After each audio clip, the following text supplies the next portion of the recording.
The Glorious Hope Ministries, the church behind the massive statue that has captured widespread attention, is shedding light on the reasons for its erection.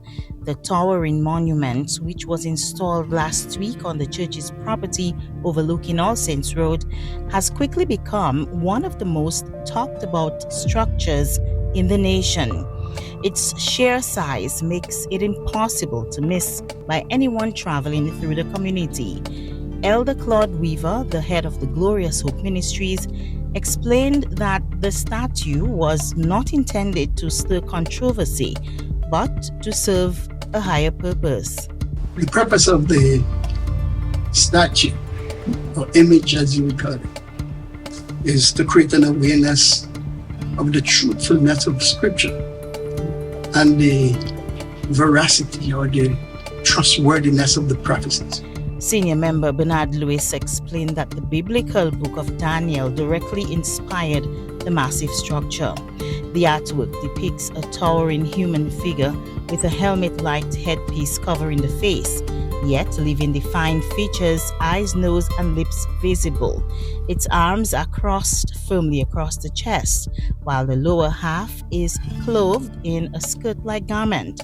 According to Lewis, the imposing sculpture is meant to be more than just an artistic display. It stands as a visible call for reflection on prophecy and a warning of how close humanity is to the second coming of Christ. The imagery is saying that we are close to that time. We're seeing Babylon move off the stage of action. We're seeing Media Persia and Greece and Rome, and where we are in the timeline of history is in the toes and the toes, feet and toes of the statue, saying that God is about to set up His kingdom, and that is what the whole statue is about. So you're saying that we are at that moment in our history. And that the next, another important point is that the next event in the sweep of history is the setting up of God's kingdom. Meanwhile, Elder Weaver acknowledged that the newly erected statue may not necessarily convince individuals to change their way of life or immediately turn to Christ. However, he emphasized that the figure carved by a local resident serves a deeper symbolic purpose. According to Weaver, the statue is intended to leave a lasting impression on the minds of the nation, that salvation is near. He explained that this message has been proclaimed for generations, and the church sees the statue as a visual reminder of that timeless call. Way back in Matthew 24, the disciples asked Jesus, what shall be the sign of your coming and the end of the world?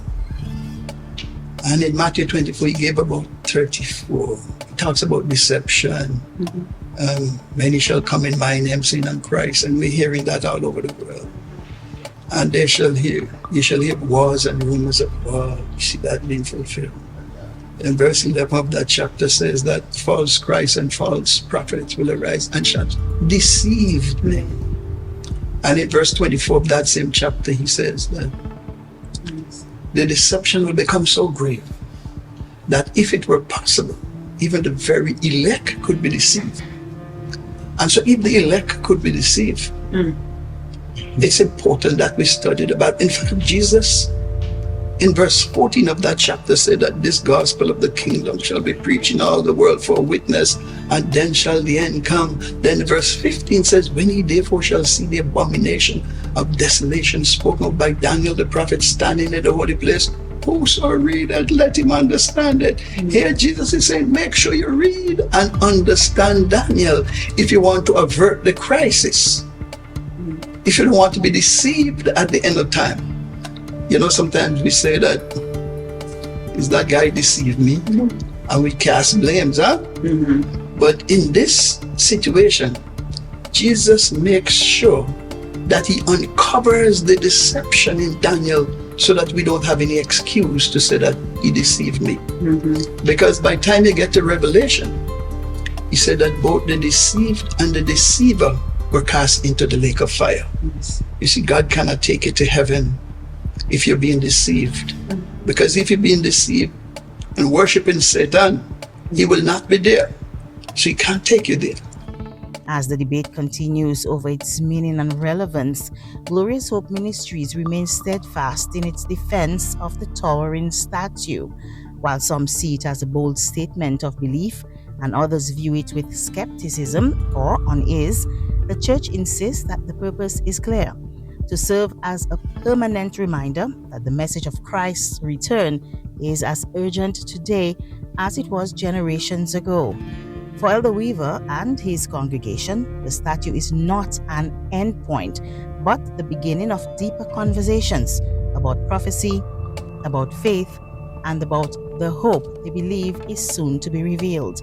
Whether seen as a symbol of devotion or a spark of debate, the monument now stands unmissable along All Saints Road, anchoring itself firmly in both the skyline and the national conversation. This has been a production of Antigua.news. I am Charmaine Big Charles.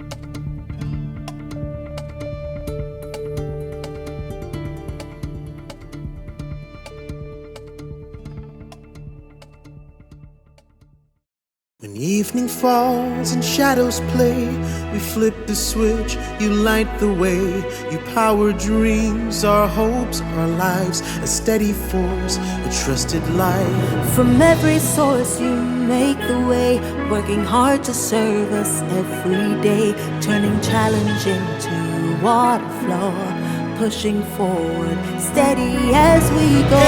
APUA, united in service, we rise with you, bringing the best of what you do.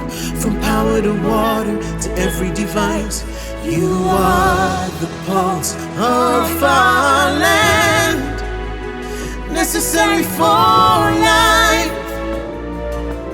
APUA, united in service, we rise with you, bringing the best of what you do.